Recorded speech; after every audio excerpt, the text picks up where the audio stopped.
পাক সীমান্তে জঙ্গি অনুপ্রবেশ রুখতে পুলিশ বা নিরাপত্তা বাহিনীর সঙ্গে কাঁধে কাঁধ মিলিয়ে রুখে দাঁড়ান গ্রামবাসীরা। ঠিক এমনটাই বার্তা প্রশাসন ও নিরাপত্তা বাহিনী। তাই জম্মু কাশ্মীর লাগোয়া সীমান্তের গ্রামগুলিতে শুরু হয়ে গেছে ট্রেনিং। তবে শুধু তাদেরই প্রশিক্ষণ দেওয়া হচ্ছে এমন নয়, বাদ যায়নি তরুণ এবং কিশোর কিশোরীরা। যদিও সেটি অস্ত্র প্রশিক্ষণ নয়, দেওয়া হচ্ছে শুধুমাত্র আত্মরক্ষার ট্রেনিং। মূলত এই ট্রেনিং এ শেখানো হচ্ছে AK-47 রাইফেল কিভাবে চালানো হয়, ইনসাস রাইফেলের ট্রিগার কিভাবে দাবানো হয়, বা কি কি বিষয় মাথায় রাখা উচিত, সেই সব বিষয় প্রশিক্ষণ দেওয়া হচ্ছে যুবক যুবতী এবং তরুণদেরকে।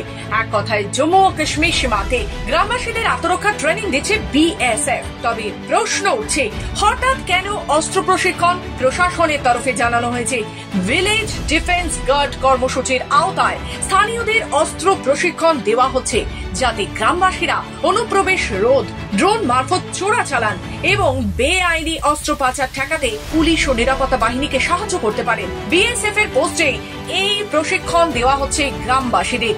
জরুরি পরিস্থিতিতে তারা যাতে ঘাবড়ে না যায়, মাথা ঠান্ডা রেখে কাজ করতে পারে, দেওয়া হচ্ছে তারই জন্য ট্রেনিং। ব্যুরো রিপোর্ট, খবর বাংলা।